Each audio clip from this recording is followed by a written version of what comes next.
Hi viewers, welcome to Computers Adda. ఈ వీడియోలో MS Excel లో మన సిచువేషన్ బట్టి యూజ్ అయ్యే 3 ఫార్ములాస్ గురించి ఇప్పుడు మనం నేర్చుకోబోతున్నాం.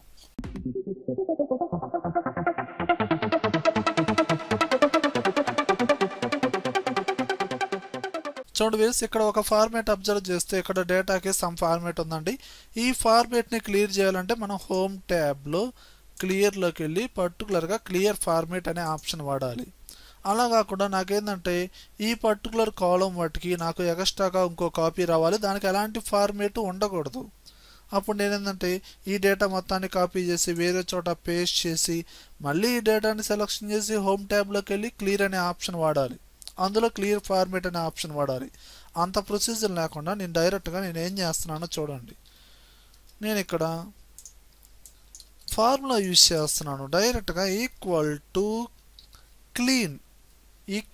క్లీన్ అనే ఫార్ములా ఉందండి. ట్యాప్ ప్రెస్ చేయండి, డైరెక్ట్గా సెలెక్షన్ అయింది కదా.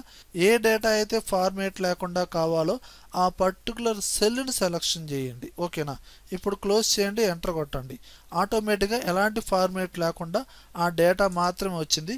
ఇప్పుడు దీన్ని ఫిల్ హ్యాండిల్తో డ్రాగ్ చేయండి, ఆటోమేటిక్గా డౌన్లో ఉన్న డేటా కూడా మనకి ఫార్మేట్ లేకుండా వచ్చేస్తుంది. ఓకేనా, అలానే నెక్స్ట్ ఫార్ములా వచ్చి మనకి జనరల్గా ఇక్కడున్న డేట్స్లో పర్టికులర్గా మంత్ని సపరేట్ చేయడం, ఆ మంత్ నేమ్ కూడా ఆల్ఫాబెట్స్లో వచ్చేటట్టుగా మనం తీసుకోవచ్చు. దానికి ఎలాంటి ఫార్ములా యూజ్ చేస్తామంటే ఇక్కడ డిఫరెంట్ డేట్స్ ఉన్నాయి, అందులో మంత్స్ కూడా డిఫరెంట్గా ఇచ్చాను. ఇక్కడ మంత్ నేమ్ రావాలి equal to test. Okay, tap press చేయండి. ఇప్పుడు ఏ డేట్ని బేస్ చేసుకొని మంత్ నేమ్ రావాలో ఆ డేట్ ఉన్న సెల్ రేంజ్ని సెలెక్షన్ చేయండి. ఓకే కామా, ఇప్పుడు మంత్ నేమ్ రావాలి కాబట్టి మీరు డబుల్ కోట్స్లో మెన్షన్ చేయండి మంత్. ఈ ఎం అనే క్యారెక్టర్ 4 times టైప్ చేసి మళ్ళీ డబుల్ కోట్స్ ఎండ్ చేయండి, క్లోజ్ చేయండి, ఎంటర్ కొట్టండి. ఇప్పుడు సెలెక్ట్ చేసిన డేట్లో మంత్ ఏదైతే ఉందో అది మీకు ఆల్ఫాబెట్స్లో వచ్చేస్తుంది. ఇప్పుడు ఫిల్ హ్యాండిల్ని డబుల్ క్లిక్ చేయండి, ఆటోమేటిక్గా ఆ ఫార్ములా యాస్టేజ్గా ప్రతిదానికి వచ్చేస్తుంది. అందులో మంత్ నేమ్ అనేది ఆల్ఫాబెట్లో వచ్చేస్తుంది. ఓకేనా, అంటే న్యూమరికల్ ఫార్మేట్లో డేట్లో ఉన్న మంత్ని మనకి ఆల్ఫాబెట్స్లో సపరేట్ చేయడం అనమాట. ఓకేనా, అలానే నెక్స్ట్ ఫార్ములా వచ్చి ఇప్పుడు జనరల్గా మనకి కౌంట్ ఇఫ్ కౌంట్ ఇలాంటివన్నీ ఏంటండి, పర్టికులర్గా సెలెక్ట్ చేసిన డేటాలో బ్లాంక్ సెల్స్ ఎన్ని ఉన్నాయి, డేటా ఉన్న సెల్స్ ఎన్ని ఉన్నాయి, టెస్ట్ ఉన్న సెల్స్ ఎన్ని ఉన్నాయి, ఇలాంటి వాటిని కౌంట్ చేసుకోవచ్చు.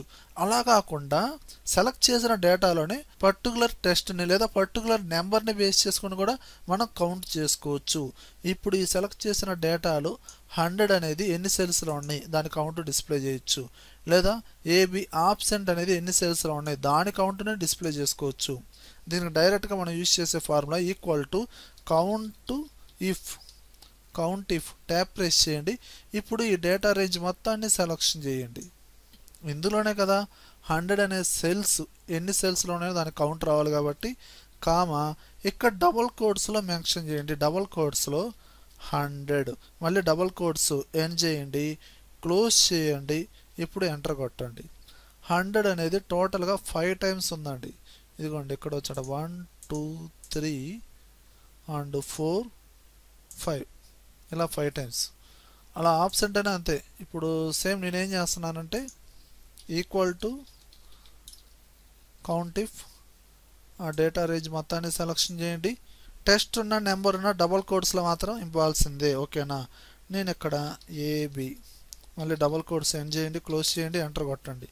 టోటల్గా ఆబ్సెంట్ అనేది ఎన్ని సెల్స్లో ఉన్నాయి, 3 సెల్స్లో ఉన్నాయి. ఓకేనా, దాని కౌంట్ అనేది ఇలా మనం ఫైండ్ అవుట్ చేయొచ్చు. ఓకే వ్యూయర్స్, ఈ వీడియోలో కంటెంట్ ఉంటే లైక్ చేయండి, లైక్ చేశారంటే నలుగురికి షేర్ చేసినట్లే. అలానే యూట్యూబ్ ఛానల్ అంతవరకు మీరు సబ్స్క్రైబ్ చేసుకోవద్దంటే సబ్స్క్రైబ్ చేసుకోండి, పక్కనే ఉన్న బెల్ ఐకాన్ని ప్రెస్ చేయండి. Thank you very much.